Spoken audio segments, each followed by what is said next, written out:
¿Qué tal, Michel? Michel Ligonet. ¿Qué tal, Javier Morcillo? ¿Cómo Muy, está? muy bien, ¿y tú?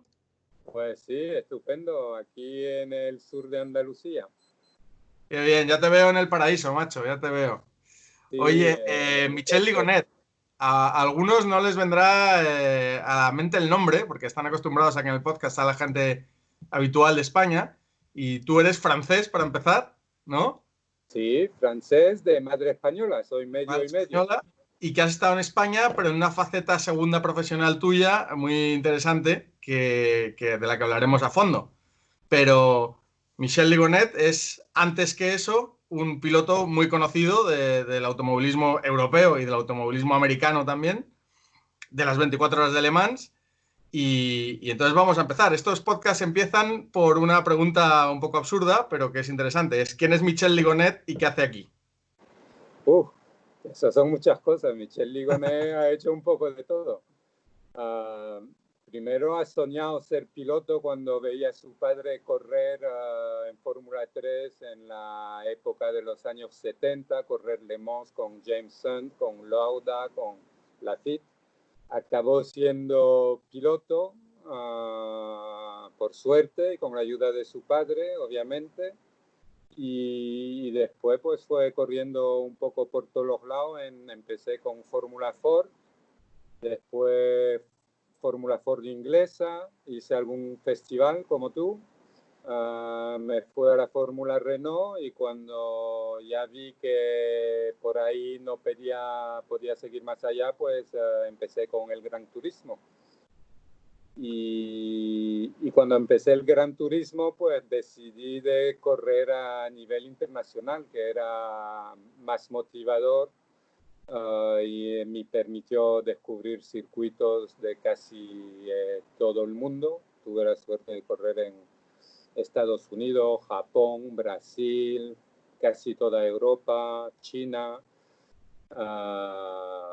México y disfruté mucho de esos años de carreras. Hay Y que decir que fuiste después, un poco pionero en esto, porque en esa época era o Fórmula Uno o abandonabas las carreras profesionales y tú la moviste a los GTs, te convertiste en uno de los pilotos de moda en el ambiente de GTs, en el ambiente de Le Mans, el ambiente de Le Mans Series en Estados Unidos. Eras un nombre muy conocido en el mundo Porsche, en el mundo GT internacional. Y eso fue un poco pionero de lo que ahora es muy habitual, ¿no? Que es que los pilotos van a GTs en vez de a fórmulas, ¿no? sí, pero mira, fíjate, yo realmente empecé haciendo carreras de hielo en mi propio pueblo, Chamonix. Y cuando me fue a correr al principio de todo en Inglaterra, además me llamaba Ramírez ahí, porque mi madre es Ramírez, y no me querían dar otra licencia con mi apellido francés, los ingleses, que el campeonato inglés era el campeonato RAC. Y entonces mentí y les di el apellido de mi madre. Entonces mis primeras carreras las hice llamándome Ramírez y ya corriendo al extranjero, donde pasé un año y medio enterito durmiendo en una furgoneta, trasladando el coche con un remolque de circuito a circuito, y tuve la suerte de correr con Eddie Irvine, con José Córdoba, con Nico Payares, que entonces ganaban todo en Fórmula Ford. Y eso ya me indicó que quería hacer carreras internacionales. Y cuando el año siguiente volví a correr en Francia, pues el campeonato de Francia de Fórmula Renault se me hizo pequeño. Cuando dejé de correr monoplazas, no tenía otra opción que correr internacionalmente. Y empezaba el GT, tuve la suerte de ser el primer francés a empezar a hacer carreras de GT internacionales con el renacimiento del Gran Turismo. Y ahí tuve la suerte de llegar a Estados Unidos, era el único. No había otro francés. Yo me pasaba el año entero en Estados Unidos y solo veía de vez en cuando Yannick Dalmas, que venía a correr por prototipos, o Jean-Marc Bounot, que venía a hacer una carrera de vez en cuando, pero el local era yo. Y, y eso fue una suerte increíble porque me permitió descubrir otra manera de correr y otro ambiente en las carreras que entonces no existía en Europa. Porque te hiciste muy fuerte en tema Le Mans. ¿Cuántos Le Mans has hecho? Las 24 horas de Le Mans. Hice 6 Le Mans. acabé 2. Siempre íbamos muy bien y siempre íbamos en el grupo de cabeza de mi categoría, obviamente, que eran los GT. Pero solo acabé 2 veces. Una vez terminé tercero con el equipo Rook Racing, con una chica al volante conmigo, Claudia Urgen, y un chico, un inglés que se llamaba Robert Norton. Hicimos una carrera increíble este año y merecíamos mejor porque estuvimos toda la carrera segundos, tuvimos un problemita y quedamos tercero muy cerca del segundo. Y tuve otras mala suerte en Le Mans, pero ya supongo Eso que te iba a lo decir, conoces. tienes 2 anécdotas, por lo menos que yo sepa de Le Mans, absolutamente brutales que la gente no se creería, ¿no? ¿Cómo fueron? Sí, bueno, tuve una, que yo estoy en el libro de las anécdotas más increíbles de las 24 horas de Le Mans. Hay 100 anécdotas increíbles en un libro escrito por el Automobile Club del Oeste y me entrevistaron para 2 anécdotas. La primera vez cuando el coche se nos paró en la última vuelta, en la recta de la 1.10, en la segunda chicana, cuando retrocedé, se me rompió el cambio y me quedé en punto muerto a la salida de la segunda chicana cuando era la última vuelta de la carrera. Y logré, fue un poco una anécdota, destrocé el suelo del Porsche, hice un agujero por donde normalmente está la palanca del freno de mano. Teníamos una caja de herramientas en el coche, con el equipo habían instalado una caja de herramientas y un comisario de pista me ayudó, que era ilegal, y hice un agujero en el túnel central del Porsche, alcancé el mando del cambio de marcha y ahí con un tubo de hierro que me pasó un comisario logré poner la quinta marcha. Y salí en quinta cuando me adelantaban los 2 primeros. Ostras. Eso fue en el 94, no en el 95, ya he perdido la memoria. Y llegué a la línea de meta, los 2 primeros ya habían terminado la vuelta de deceleración. Entré en la meta estaba ya llena de público, ya había 30.000 personas en las líneas de meta, no se podía acceder al parque cerrado. El público me paró, yo estaba en paralelo con el podio, veía a Yannick Dalmas subirse al podio y yo no podía acceder al parque cerrado, yo tenía que acceder al parque cerrado y ahí pedí al público que me ayudara a empujar el coche porque el coche caló y ya no lo podía volver a arrancar. No podía ir más lejos, entré en el público y ya no se apartaba el público, ya no veía dónde estaba, ya no sabía dónde estaba, tuve que parar el coche y finalmente me subí al techo del coche, vi uno del público que robaba el volante y se iba corriendo con el volante del coche, otro me robó el casco, yo no podía llamar al equipo que creía que había abandonado porque ya llevamos 15 minutos con el problema y entre que arregle el coche y que reanuda el circuito, pues me quedé así y todo el mundo creía que habíamos abandonado. Y logré animar el público y empujaron el coche hasta el parque cerrado y terminamos la carrera con un Porsche GT1 pero de los primeros y ahí terminé la carrera. Y luego tienes otra brutal, que es la del cristal. Esa fue la más difícil de tragar. Yo tengo el récord absoluto de la historia de las 24 horas de Le Mans de abandono más cerca de la línea de meta cuando íbamos primera de la carrera liderando delante de los Porsche oficiales y del Porsche que después ganó la carrera, el Porsche GT3 Yokohama. Abandonamos a la salida de la última curva cuando íbamos primero. ¿Eso con cómo con una vuelta de ventaja sobre el segundo. Además me decías que la gente piensa que el récord es de Toyota de perder la carrera de manera más dramática y que no, que es tuyo. Sí, es el mío, pero claro, yo tengo el récord absoluto, pero corría en GT3, no corría en la general. ¿Y cómo se asimila eso? A eso? menos de 100 metros de la meta cuando íbamos primero de los GT3. ¿Y eso se asimila? ¿Lo has superado o no se supera nunca? ¿O el resto de tu vida te persigue esos 100 metros que te faltaron? Me persigue. Siempre que pienso, siempre que un amigo me lo recuerdo, siempre que veo una foto, me persigue. Eso Duele, ha no, sido no se lo cicatriza más nunca eso, ¿no? difícil de toda mi carrera de piloto, lo más difícil de tragar. Y además lo vi llegar como una película al ralentí, porque obviamente eso no ocurre así de un golpe, fue una sucesión de momentos, de contratiempos, de errores cometidos por nosotros, el equipo, por algún mecánico, por algún piloto, y la suma de todos esos pequeños errores, yo los vi llegar y yo ya 5 minutos antes de que acabe la carrera sabía que íbamos a perder la carrera y que no íbamos a ganar la carrera. Ya había hecho el cálculo mental y no vi la llegada. Era mi copiloto Fabio que estaba al volante y yo me retiré del muro y me fui a llorar en la furgoneta detrás de los stands. Joder, vaya tela. Y ahí decidí de dejar las carreras profesionalmente ese mismo día. Corriste por toda Europa, los campeonatos importantes de GTs que había en ese momento, en los 90, y en Estados Unidos, que fue donde crecieron las American Le Mans Series, que me decías que ganaste la primera carrera de las American Le Mans Series, la ganaste tú, en Sebring, No, en Road Atlanta. en Roda Lanza. Se llamó, ese campeonato lo organizó un señor que se llamaba Don Panos, que es el constructor de los panos. Sí, sí, sí. Fue él que tuvo la idea de traer las 24 horas de Le Mans a Estados Unidos y creó el campeonato ALMS.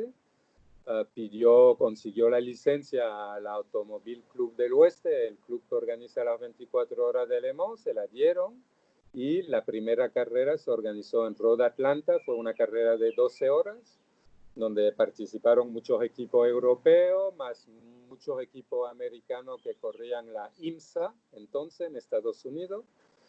Yo corría en un Porsche y gané la categoría en Porsche.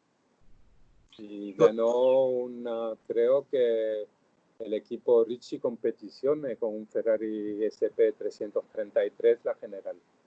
Un mítico Ferrari que ha pasado a ser un coche histórico, sí. Sí, sí. Tú has sido muy de Porsche, ¿no? Tú has tenido muchísima relación con Porsche. ¿En qué Porsches has competido? En Pues no nos dices GT, datos y dinos en qué coches de competición de Porsche has conducido.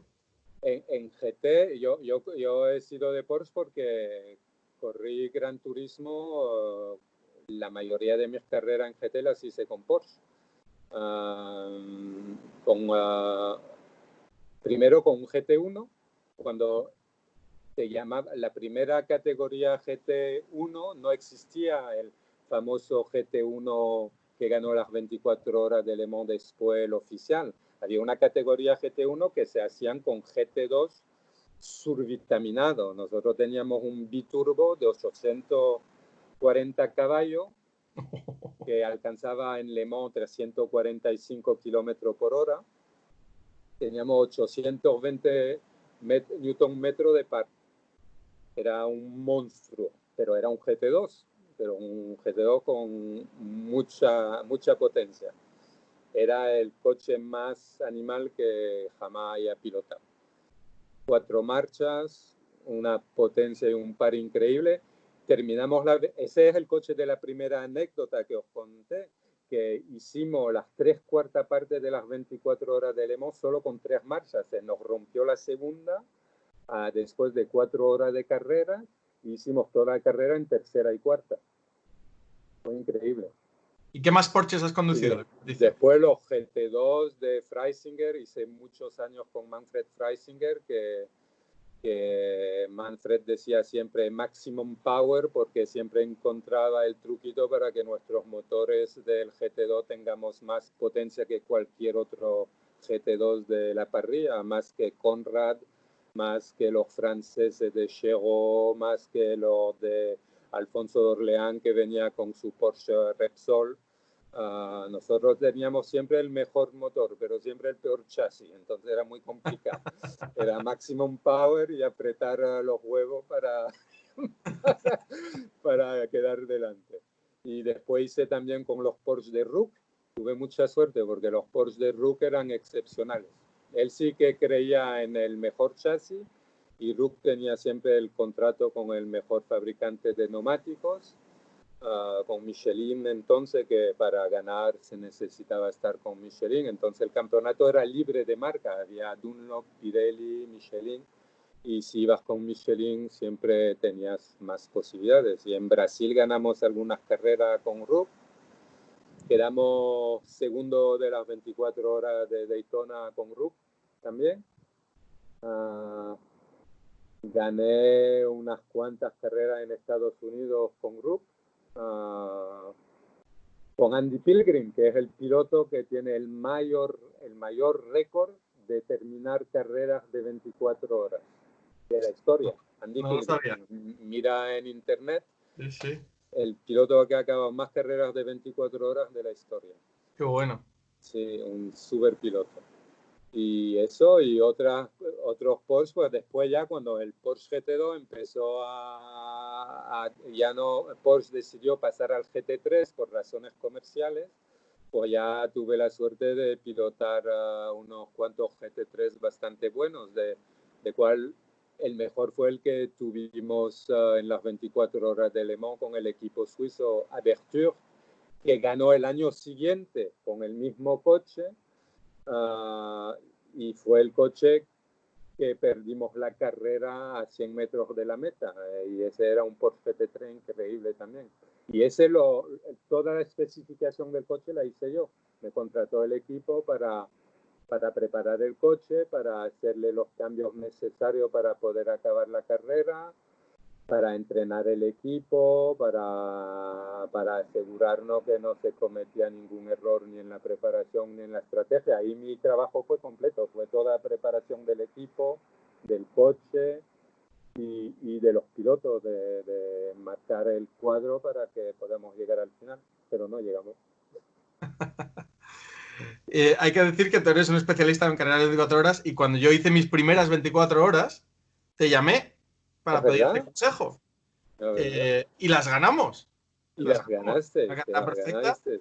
entre otras cosas, por toda la lista de consejos, la recuerdo perfectamente. Todo, me mandaste una lista de cosas y no solo las seguí al pie de la letra, sino que además después me ha tocado a mí ser el que aconseje a gente en las carreras de 24 horas y he hecho una lista muy parecida basado en eso. O sea que sí, eres un gran experto y la verdad es que me diste un montón de consejos muy curiosos que no esperas a primera mano y que luego son esenciales en una carrera de...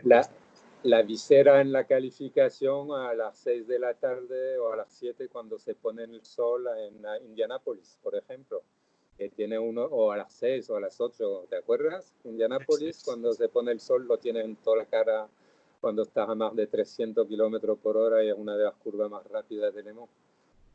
Muchas cosas decías muy interesantes. Temas de egos, temas de comportamiento de piloto, eliminar los egos. Solo una persona hace el quali y los demás no lo hacen. No hay ningún tipo de gallo en el gallinero. La carrera la termina el que le toque terminarla. No hay política en quién termina la carrera.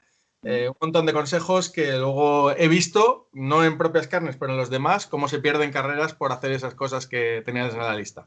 Sí, está claro. Y por eso ganan los que ganan Le Mans, porque esa suma de cosas la tienen asumida tanto los pilotos como los equipos. Si no, no ganas.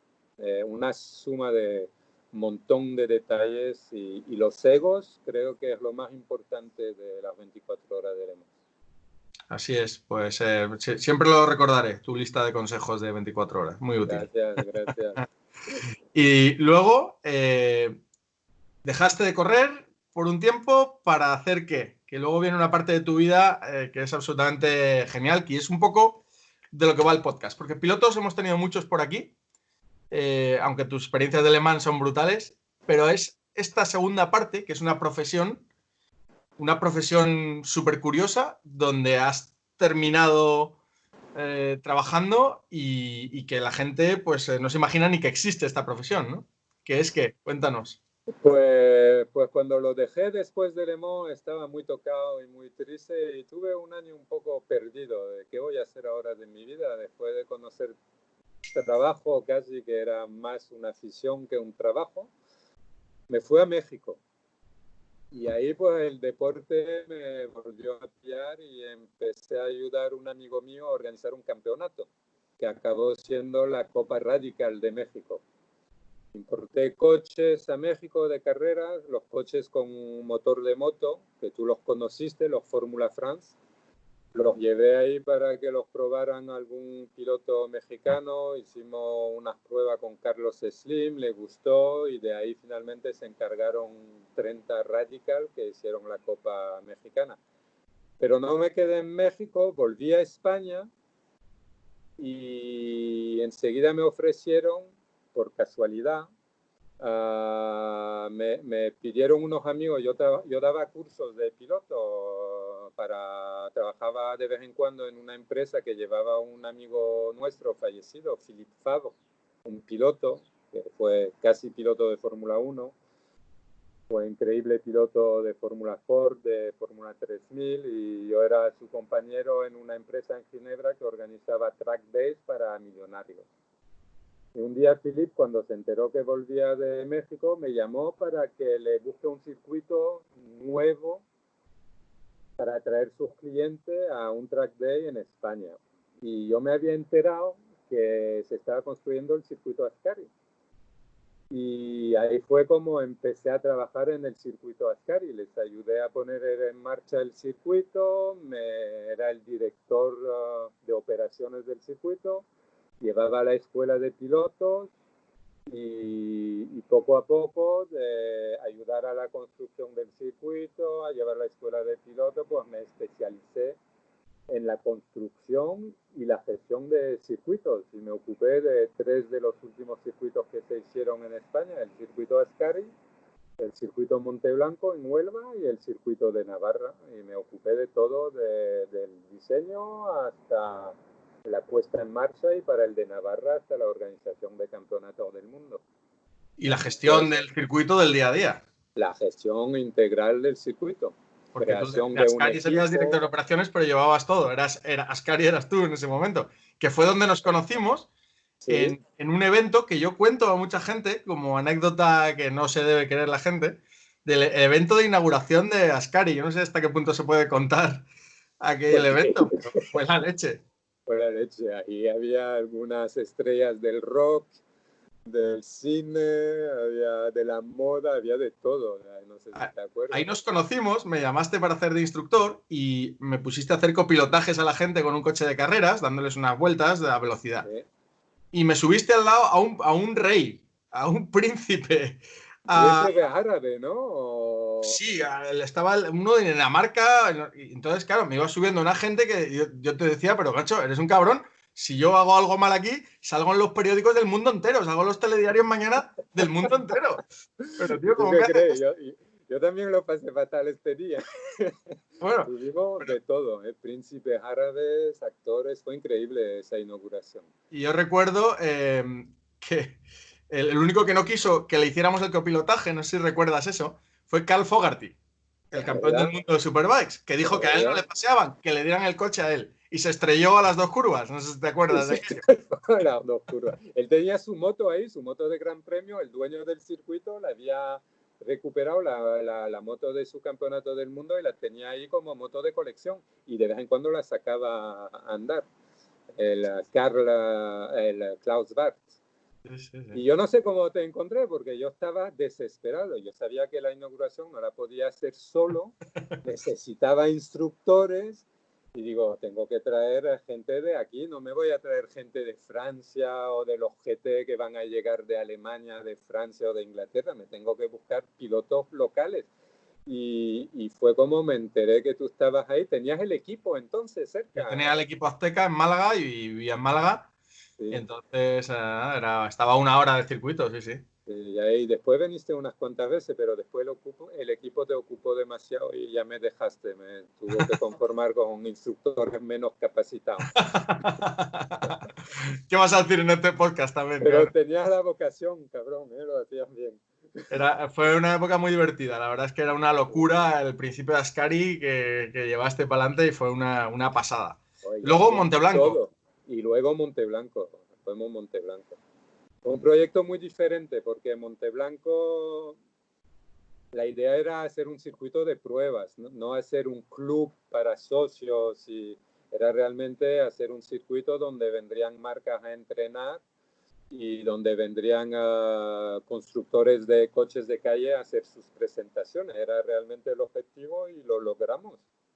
Tuvimos la suerte que el primer año de entrada alquilamos 245 días el circuito. Eso gracias a un equipo comercial increíble, donde apareció una chica que había conocido en Ascari y que acabó casándose conmigo, Vicky Ford, que tú conoces perfectamente. Y bueno, ahí hicimos cosas muy bonitas porque tuvimos el circuito alquilado antes de que empecemos a poner la primera máquina a mover arena y a mover el terreno.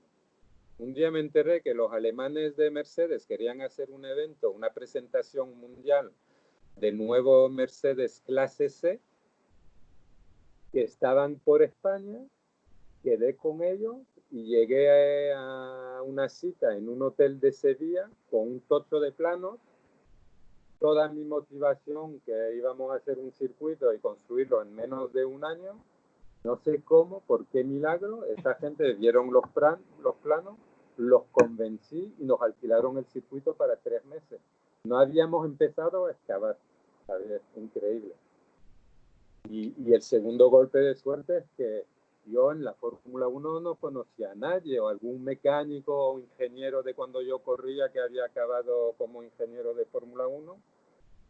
Y yo estaba convencido que Monteblanco sería un buen circuito para pruebas para los por prototipo y la Fórmula 1. Y un día me enteré que había test de Fórmula 1 en Jerez, los test de pretemporada, y igual, con mis planitos y algún folleto que había hecho, el circuito no estaba construido, llegué a Jerez y fue camiones por camiones, dándole la puerta, dándole el toquecito a la puerta del camión de cada equipo. Empecé por los peores para entrenar, para soltarte, ¿no? curso para soltarme. Fue a ver Minardi, fue a ver los de uno por uno, Sauber, hasta que llegué a McLaren. Y todos los vi, todos los testing managers los conocí ese mismo día. Y todos me atendieron, increíble. Y vinieron Williams, McLaren y otro más a entrenar, y se transformó en una pista de pruebas para ellos. Fue increíble, tuvimos una suerte alucinante. Bueno, hay que hacer eso, al final hay que echarle cojones a ir y tocar la puerta fría, que es una cosa que aquí en este podcast hablamos mucho de eso, que este mundo es mucho más abierto de lo que la gente piensa. Sí. Todo el mundo que está en este mundo atiende a cualquiera que aparezca por la puerta con preguntas. Completamente. Además, es algo extraordinario de nuestro deporte, Javi, es que yo estoy convencido, cada trabajo en el motorsport te puede llevar a cualquier trabajo, a cualquier puesto. Tú eres piloto y acabas construyendo circuitos. Yo no soy ingeniero, no soy arquitecto, me gusta la construcción, pero sobre todo me gusta el motor. Entonces me gusta que el circuito sea bonito, que esté bien hecho, que esté funcional. Y yo acabé construyendo 3 circuitos donde se hicieron carreras y donde vinieron grandes equipos. Pero he visto de todo. He visto gente que eran mecánico de Guffer en Fórmula Ford, limpiando las llantas en Fórmula Ford, que ahora son ingenieros en McLaren. Y he visto otros que se ocupaban de publicidad en una agencia donde yo estaba pidiendo que me ayuden para hacer un folleto para buscarme patrocinadores, y ahora son jefe de marketing en Williams, por ejemplo. Es un mundo donde si lo haces bien, triunfarás y avanzarás. Esto no sabes muy bien por dónde, pero... Exactamente. Pero efectivamente. Y luego yo paso mucho el mensaje ese de que las puertas están abiertas siempre. Yo no conozco a nadie que le llame a alguien desconocido a preguntar algo y no lo atienda. En todo este mundo, ¿no? Incluso en Fórmula 1, que has dicho. Ahí está la clave. Es un mundo de performance. Tienes que ganar, ¿no? Lo que importa es el resultado en las carreras. Y para conseguir resultado se necesita una mente curiosa. Si no tienes la mente curiosa, si no tienes la mente abierta, pues no lo consigues. El los team test manager que me atendieron en Jerez. ¿Por qué me atendieron? Porque son mentes curiosas y dicen, quizás el circuito nos sirve para desarrollar un coche. Quizás el circuito es bueno, quizás pillamos algo que los otros equipos no tienen. Y por eso vinieron. Y por eso tocas un punto muy importante. Es una actitud vital que compartimos todos los que estamos en las carreras, que yo lo defino de manera diferente. Yo digo ser un racer, ¿no? Sí. A la chica que lleva todo el marketing en nuestra escuela de pilotos no sabe nada de coches, pero yo le digo muchas veces que ella es racer, aunque no lo sepa. Tiene esa actitud que es la que hace falta al final, que es, tú lo has definido muy bien, ¿no? Una curiosidad vital, una obsesión por qué puedo hacer para mejorar, ¿no? Al final. Claro, claro. Y eso efectivamente es común en todo. Has tocado un punto interesante. Y luego, antes de que te haga otras preguntas, luego tocó Circuito de Navarra, que básicamente es tu creación. Bueno, el dibujo no lo es. El resultado de cómo funcionó fue nuestra creación con mi equipo. Yo estaba en Monteblanco y un día aparecieron dos jóvenes que trabajaban para el gobierno de Navarra, que se dedicaban a la gestión de las empresas un poco, ¿cómo decir? No las grandes empresas del gobierno de Navarra, pero como startup para el gobierno de Navarra.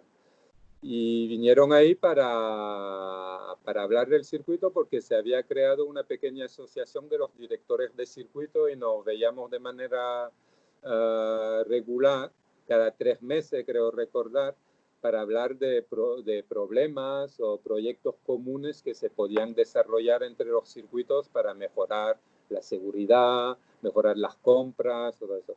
Y me aparecen esa gente. Ahí estaban los directores de todos los otros circuitos españoles y me tocaba a mí invitarlos en Monteblanco. Entonces todo el mundo estaba curioso porque Monteblanco tenía 2 años y el segundo año ya teníamos 270 o 280 días de alquiler, que nadie lo entendía en España porque teníamos más alquileres que los otros circuitos del país. Y entonces, y al final de la reunión, esos dos chicos me pillan antes de irse, me dicen, Michel, nos gustaría invitarte a Navarra a ver nuestro circuito. Y yo digo, ¿qué? ¿El circuito de Navarra? Ah, sí, que llevamos 3 años hablando de él, pero todavía nadie lo ha visto, no existe. Y dice, sí, existe, se está construyendo. Y ahí me invitaron y cuando llegué al circuito vi una cosa alucinante. Vi la mayor obra técnica que jamás había visto yo. Había máquinas por todos los lados, 500 obreros levantando, excavando, máquinas gigantes luchando contra el barro, cañones atascados, movimientos de tierra a lo bestia. Y les digo a los del gobierno de Navarra, ¿pero qué estáis haciendo? ¿Un circuito de Fórmula 1? Se os ha ido la olla. Eso es Navarra. Eso no es Dubái. Y me dicen, pues sí, nos hemos liado un poco. y me ofrecieron inmediatamente, me invitaron a una cena donde conocí el consejero de Economía del gobierno de Navarra y el consejero de Deporte, que ahora es presidente de UPN en Navarra. Y me ofrecieron el puesto de director del circuito y entonces me tomaron un poco por sorpresa. Eso fue el mismo día que llegué, después de pasar 48 horas ahí. No, después de la primera cena, después de la primera tarde.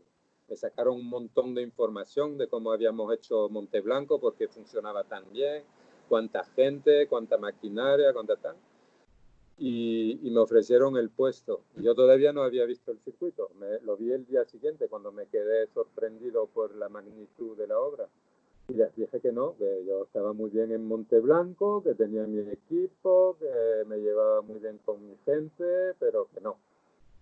Y finalmente acepté, con el acuerdo del director del circuito Monteblanco entonces, de ayudarles técnicamente. Y durante 6-7 meses trabajé de asesor técnico para revisar los planos, porque había muchas cosas que no cuadraban como la posición de la torre de control que no estaba en su sitio, el tamaño de los box, un montón de cosas que no me cuadraban a mí, y sobre todo porque yo veía que se iban a meter en un lío bestial de hacer algo demasiado grande para una comunidad como Navarra.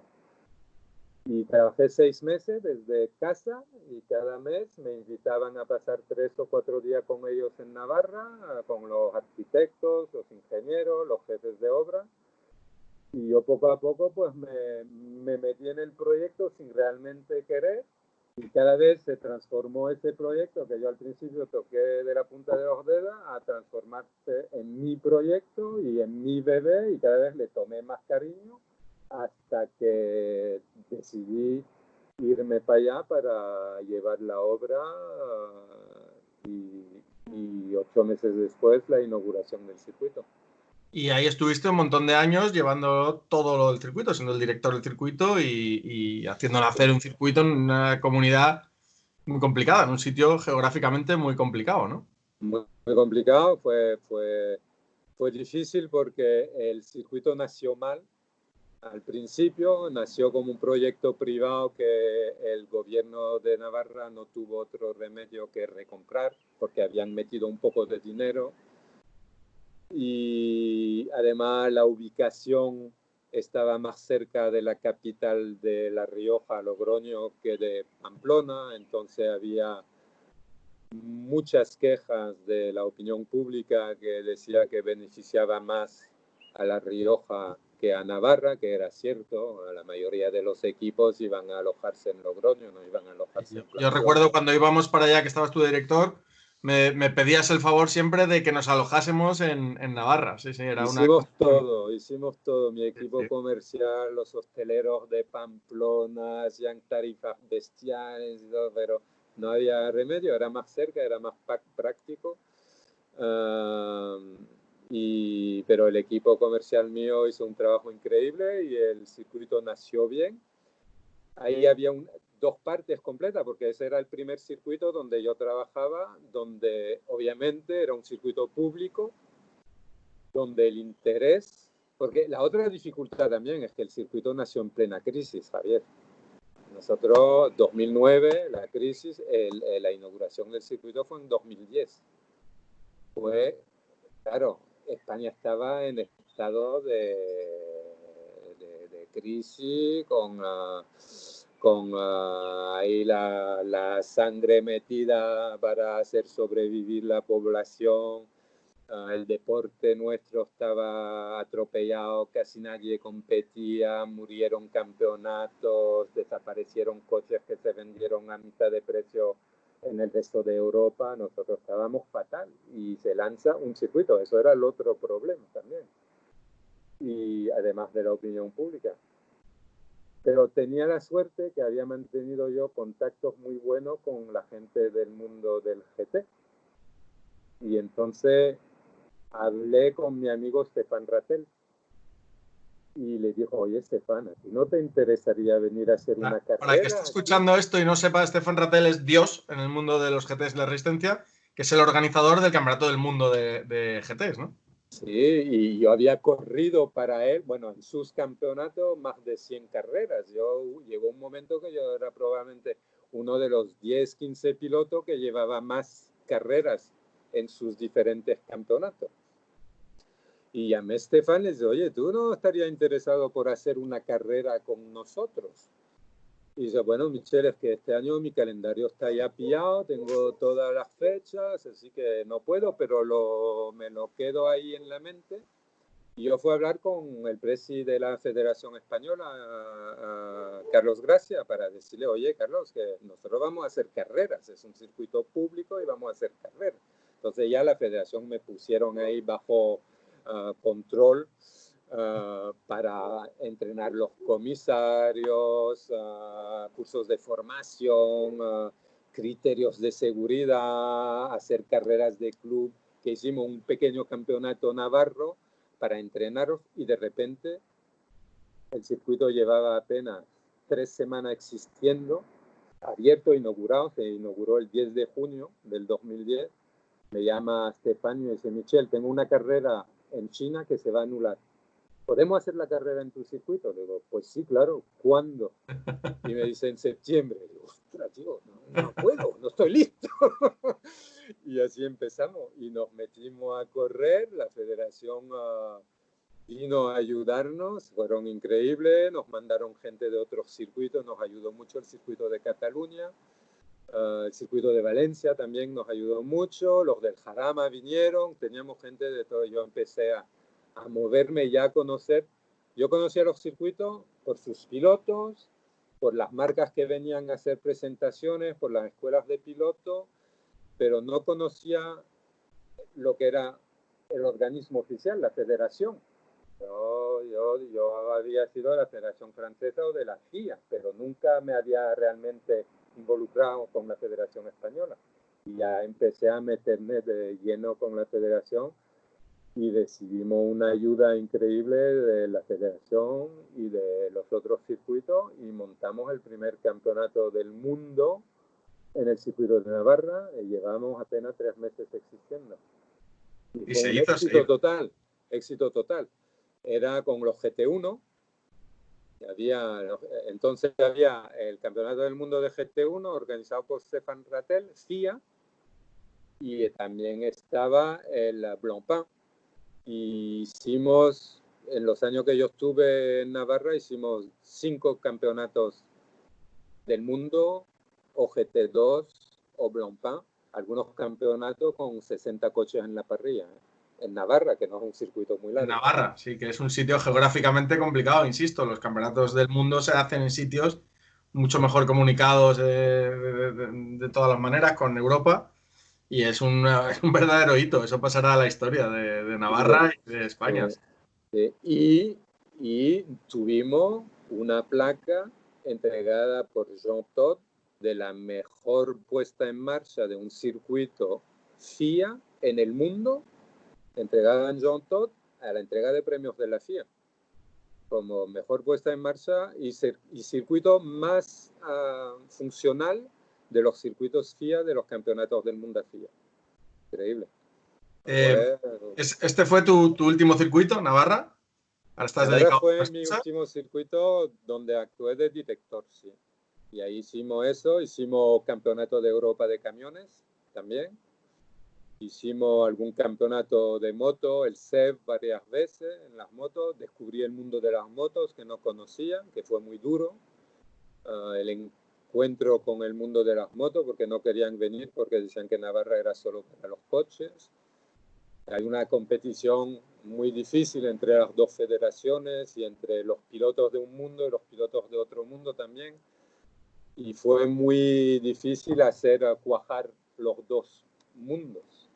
Oye, cuéntanos anécdotas de circuitos, porque a mí hay una cosa que me viene a la mente de dirigir un circuito que me da mucho morbo, que es que tú has visto muchos coches antes de existir, has visto prototipos, has visto muchas cosas secretas al final. Sí. En Ascari hay muchas cosas que pasan en secreto absoluto y en Monteblanco. Cuéntanos anécdotas que se puedan contar, incluso alguna que no se pueda contar.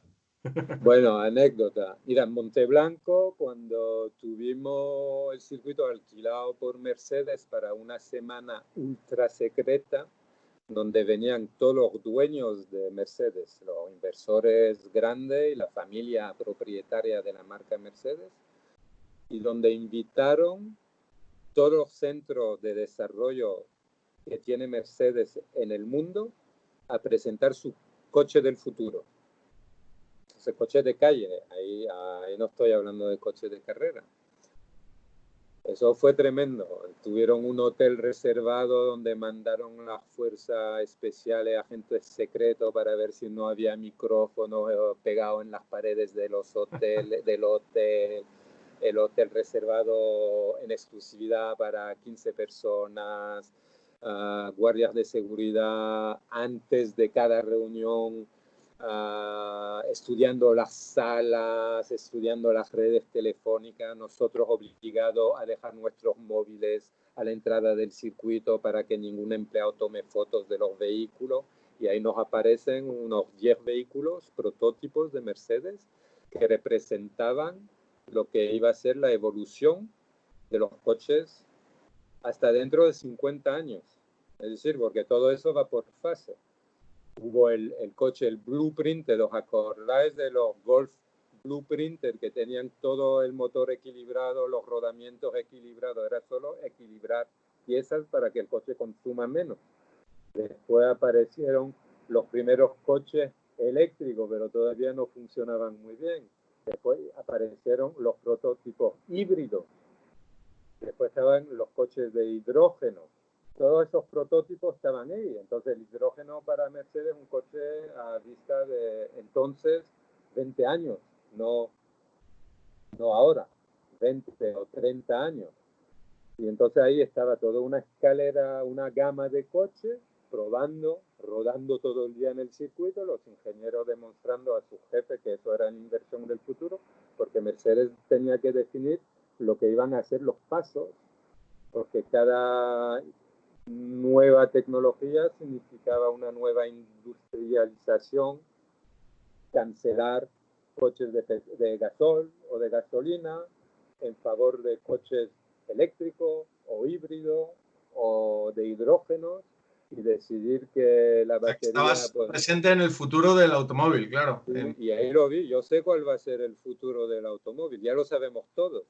Sí. Pero entonces era increíble ver que se han tomado pasos hoy, que yo veo hoy, que sabemos que en el futuro no serán los que estaremos utilizando y que van a contaminar muchísimo más que lo que creemos. Oye, ¿y malos ratos en el circuito? Supongo que... Malos ratos en el circuito, en Navarra, mi primera carrera de moto. Fue un horror. Bueno, primero la inauguración del circuito de Navarra para nuestro equipo fue una cosa increíble, porque yo 3 meses antes de inaugurar el circuito de Navarra me reuní con los del gobierno de Navarra. Yo era director de una empresa pública y fue a ver el director de la empresa de Navarra. Hice lo mismo en Ascari, ahora que me recuerdo, hice lo mismo en Ascari. Había un montón de gente trabajando por todos los lados, en Ascari tanto como en Navarra. Y yo veía eso y decía, esto nunca va a acabar. Eso, si no ponemos fecha, eso nunca acaba. Esa gente, esas constructoras van a estar aquí, pero meses y años, y eso nunca acaba. Entonces, un día fue a ver el presidente del gobierno de Navarra y le dijo, oye, hay que poner una fecha, porque si no, tú estarás aquí y nunca podrás vacilar de la inauguración y quizás te echan de la presidencia y tú nunca verás la inauguración de tu circuito. Y me dice, ¿tú cuánto tiempo crees que? Y yo digo, para antes del verano. Pues pongo una fecha, y es el 10 de junio. Y me miró así en una reunión privada y me dice, ¿estás seguro? Digo, el 10 de junio terminamos el circuito. Y la semana siguiente llamó a la constructora y le dijo, el 10 de junio estáis fuera, el circuito está terminado, hacemos la inauguración. Y se montó un escándalo, no te imaginas. Y estuvieron trabajando como locos. Y además nosotros creando un equipo nuevo con Vicky, la directora comercial, mi mujer de entonces, y un chico que también estaba trabajando en Ascari, que después me siguió en Monteblanco y después me siguió en Navarra, y creando un equipo comercial. Y la inauguración, claro, era un circuito público, el gobierno de Navarra quería público. Y montamos la de Dios, 30.000 personas llegaron al circuito. Hicimos todo, desfile por las calles de Pamplona, folletos, spot video, nos inventamos todo, no había ningún documento para animar a la gente.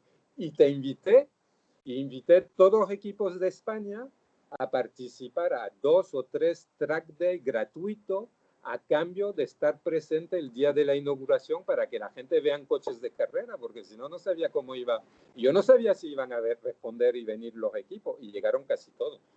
Llegaron casi todos los equipos, hicieron 2 o 3 días, algunos hicieron hot laps invitando a los políticos y las personalidades de Navarra. Ese día estaba acojonado y tuvimos 30.000 personas en el circuito. Fue muy impresionante y un orgullo tener 30.000 personas el primer día, como de 0 a 100. Estuvimos trabajando toda la noche, toda la semana, y no dormimos de la noche, me acuerdo, el equipo entero. No encontrábamos los uniformes, organizando el merchandising por talla ahí de rodilla, todos los chicos del equipo y todas las chicas del equipo comercial, perdiendo cosas.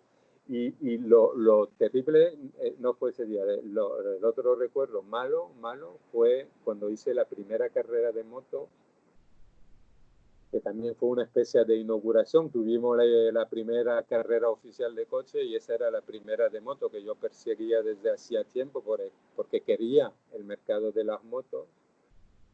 Yo estaba ahí hicimos la parrilla de salida de la categoría principal, que era Extreme, que eran la Superbike española nacional, que se corría con 1000 centímetros cúbicos.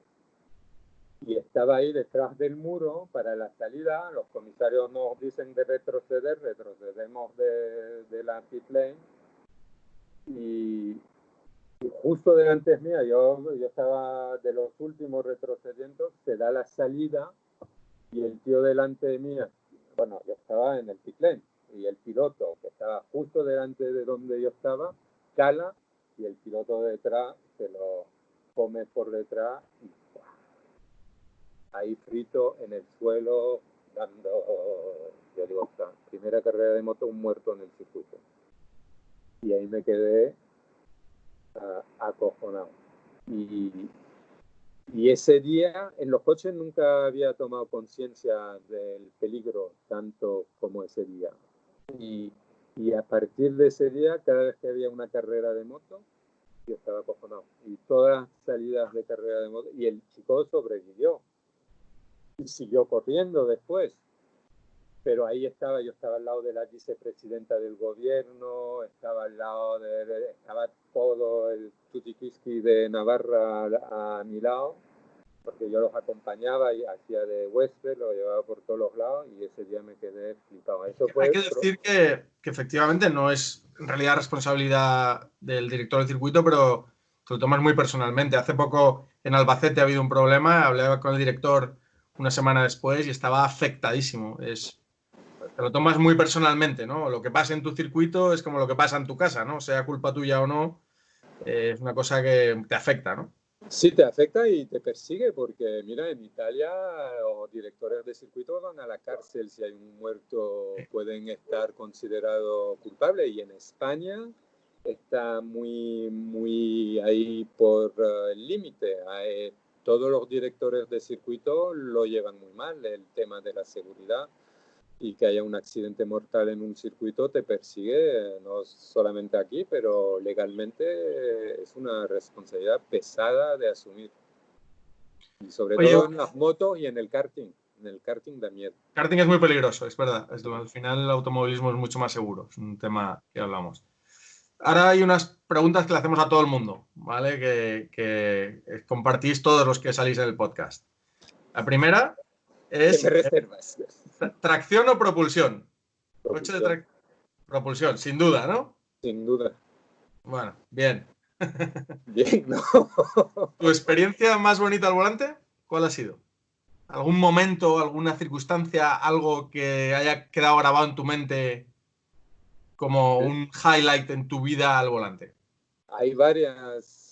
La carrera que hice con mi padre en los 1000 kilómetros de París en un Porsche que mi padre corría y había hecho los 1000 kilómetros de París y correr con mi padre en el mismo coche con los dos Ligonés puestos en el coche. Mi padre llevaba años haciendo carreras de club o de clásico y un día decidimos hacer una carrera de Stepan Ratel junto en un Porsche al principio de las carreras de Ratel. Eso es una. Y la otra highlight es mi primera noche en las 24 horas de Le Mans. Eso es alucinante. Pasar 4 horas al volante porque mis copilotos no podían y 4 horas seguidas en el coche solo en Le Mans, lo más bonito, creo. Tú lo has conocido. ¿Y la peor? La peor, abandonar a 100 metros de la meta. Esa me la imaginaba, sí. Y un accidente de un amigo mío en Inglaterra en Fórmula 4 que estuve involucrado en un accidente múltiple y se quedó uno de nosotros en este accidente. La Fórmula 4 era peligrosa entonces, ¿eh? Sí, es verdad. Y había muchos coches, mucha competitividad. Era un campeonato interesante. Los que no lo conozcan, pondremos algún link a vídeos de las carreras de los 90 de Fórmula 4 que van a alucinar, ¿no? Sí, sí. ¿Cuál especialidad te gusta más de automovilismo? En tu caso de circuito, que 24 horas, carreras de sprint, fórmulas. A mí lo que son las carreras de resistencia me encantan. Desde luego me encanta el Sport Prototipo, pero es una pena que solo gane un solo equipo que pueda ganar. Me gusta más el GT porque hay más posibilidad de que ganen cualquier coche. Puede ganar un Porsche, un Ferrari, un Aston Martin y eso me gusta. Por trampa, porque equilibran los coches poniéndoles peso, cambiando algún elemento, pero hace que sea más bonito. Pero desde luego las carreras de resistencia, sobre todo que tú puedes ver que en una carrera de 24 horas puedes perder por 3 segundos o 4 segundos después de 24 horas. El rally me apasiona porque me parece locura el rally a alto nivel. La época de los grupos B es alucinante. Y la tierra en particular me parece muy, muy bonito. Oye, simulador. ¿Usas simulador? ¿Qué opinas de los simuladores? Nunca, nunca he tocado un simulador y creo que me ha costado algún resultado. Me hubiera ayudado mucho. Es que yo estoy justo de la época donde todo eso ha basculado.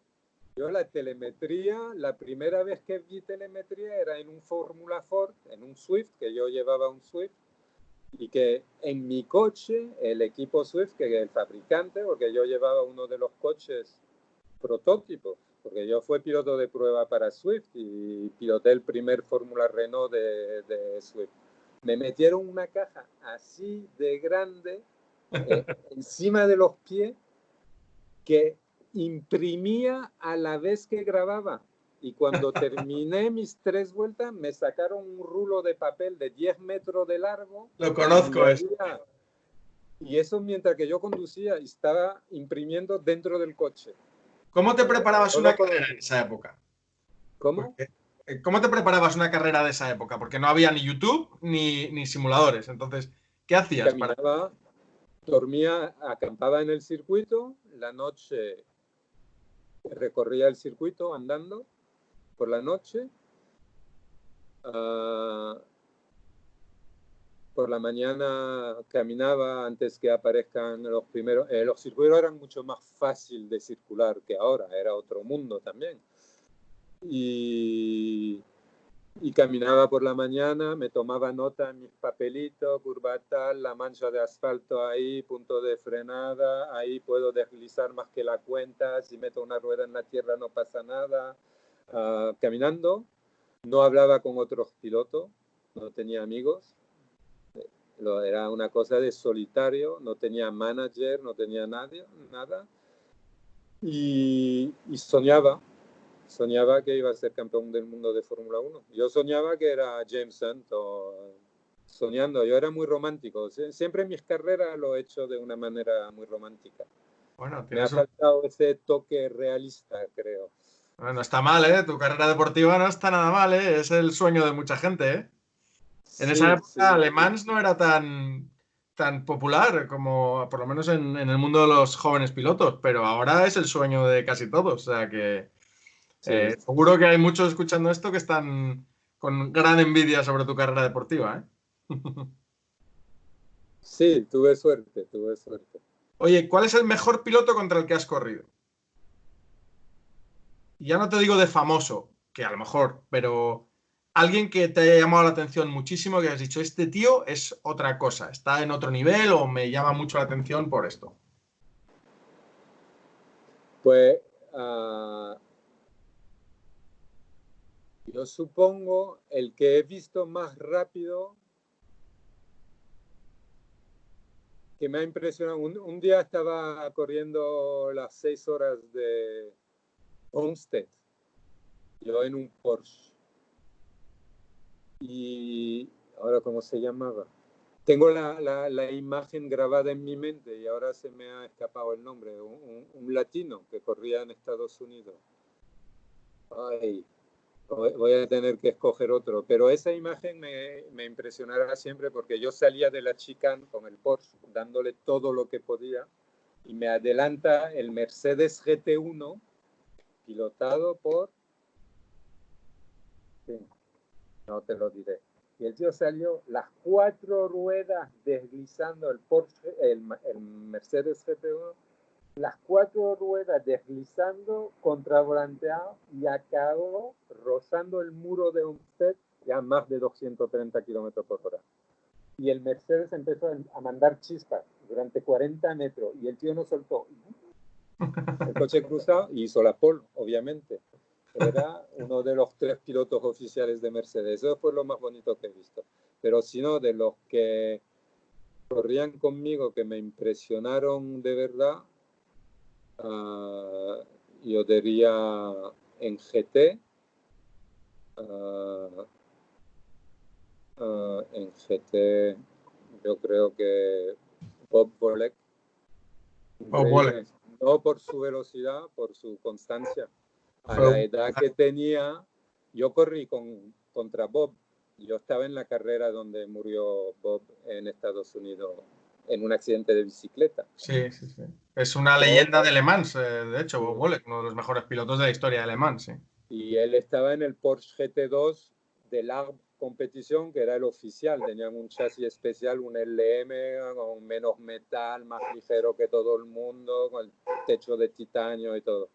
Y en Brasil me acuerdo que nos peleábamos para la pole position en el circuito de Curitiba.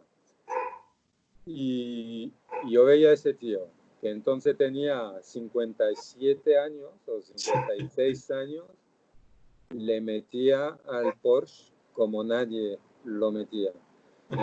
Y ese día fue a la cena y hablé con él y me dije, Bob, es que yo no le encuentro el trico para ganarte.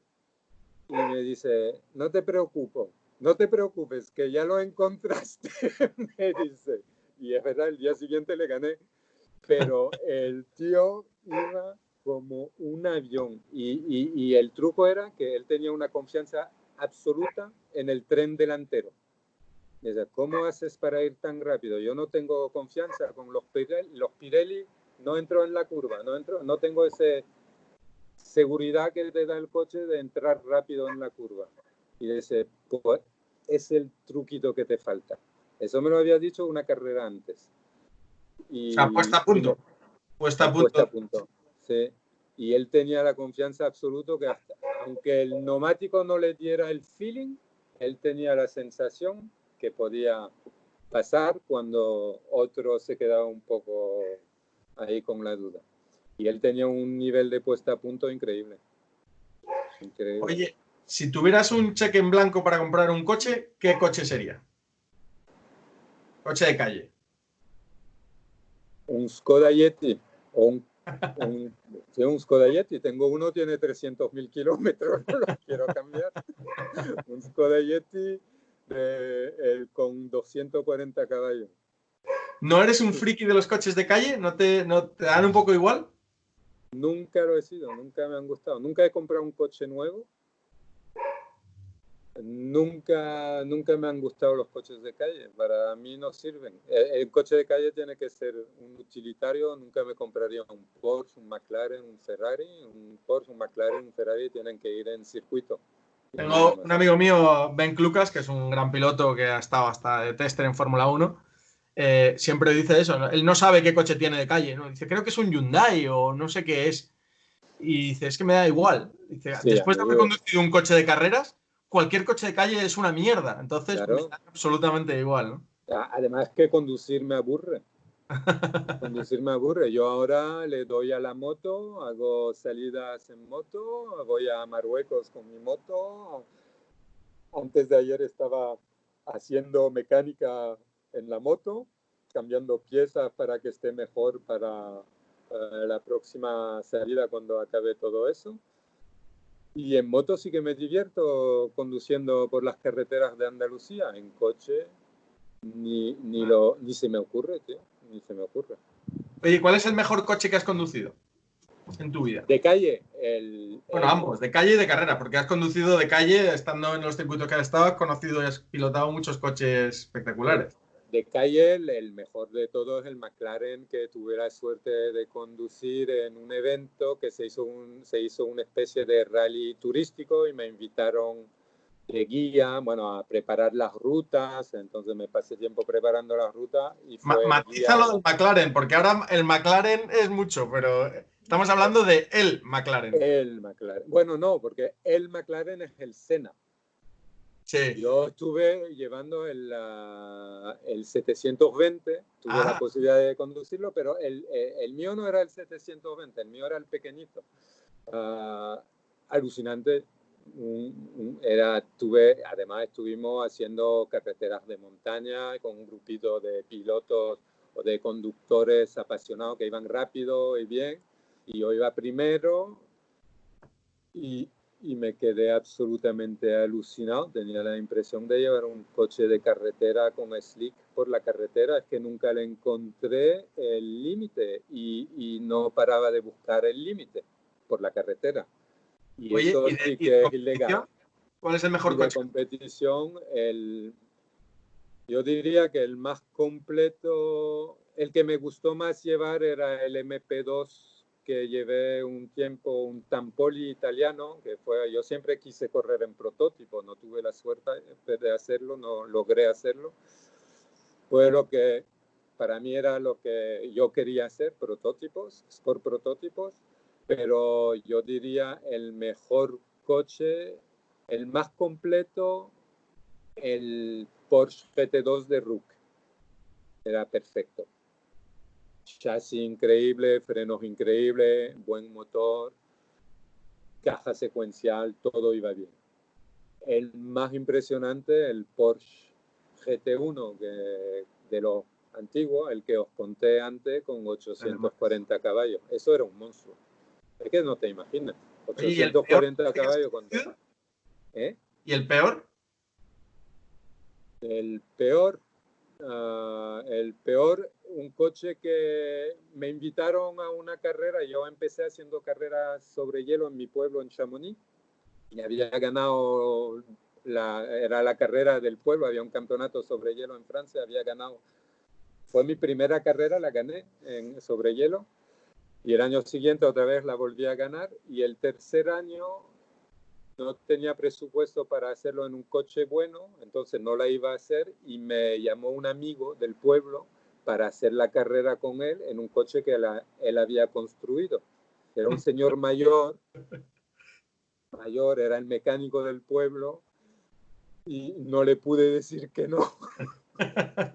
Todo el mundo lo adoraba, era un poco como el abuelito apasionado por los coches, y se había construido un tanque, tubos de acero para hacer el arco de seguridad pesaba la mitad del coche. El motor tendría 120 caballos cuando corríamos con coches de 300 caballos. Era un Renault 21. Fue el peor recuerdo de mi vida conduciendo un coche de carrera. Fue último toda la carrera. Creo que lo mejor que llegué a hacer fue la primera vuelta de calificación, que fue primero en la tabla porque salí primero. Y después, cuando salió el segundo, ya quedé. Y ya está. Oye, esta pregunta la hacemos a todos, pero para ti es más complicada que para nadie. ¿Cuál es tu circuito favorito? Diría, oye, hay muchos. Suzuka, adoro Suzuka. Spa, obviamente, adoro Spa, he corrido mucho ahí. Y en Estados Unidos, Road Atlanta. Genial. El carrusel. Carrusel, donde el coche vuela. Oye, y si te concediéramos una hora con cualquier coche en cualquier pista del mundo, ¿qué coche y qué pista eliges? Le Mans en un Porsche GT1 o en los nuevos, o en un Audi. Un Audi de Le Mans, ¿no? Sí, una vuelta, una hora ahí, quiero saber lo que es. Quiero saber. Me imaginaba lo que es. Eso, más que un Fórmula 1, eso, sí. Y si de repente tienes el mega patrocinador que te concede hacer cualquier campeonato en el mundo, un campeonato entero, ¿qué campeonato harías? Ahora, 2020, Michel Ligonet. Rally Raid. ¿Cuál, perdona? El Rally Raid del Dakar, un ¿Sí? campeonato de... Sí, yo creo que he pisado asfalto lo suficiente, tanto como piloto como director de circuito. Y los circuitos me gustan, muy bonito, pero me falta la aventura. Yo haría África o campeonato del mundo de rallies todoterreno. Qué bueno. Sí. Oye, y la última pregunta es el diseño de tu casco. Como buen francés, fondo blanco, azul y rojo. Y ¿Lo has siempre mantenido el mismo. siempre en tu carrera deportiva? Sí, ¿no? Prácticamente el mismo, pequeñas variaciones. Al principio no era blanco, azul y rojo, pero ya después fue siempre el mismo, con la misma forma, con pequeños diseños. ¿Te acuerdas de cómo se llamaba el chico que pintaba en Málaga? Sí, Claudí, sí. Claudí, pues Claudí me pintó el último. Desde entonces el último diseño es un diseño de Claudí y ese es mi último diseño. No lo tengo aquí, si no te lo enseñaría. No tengo ningún trofeo.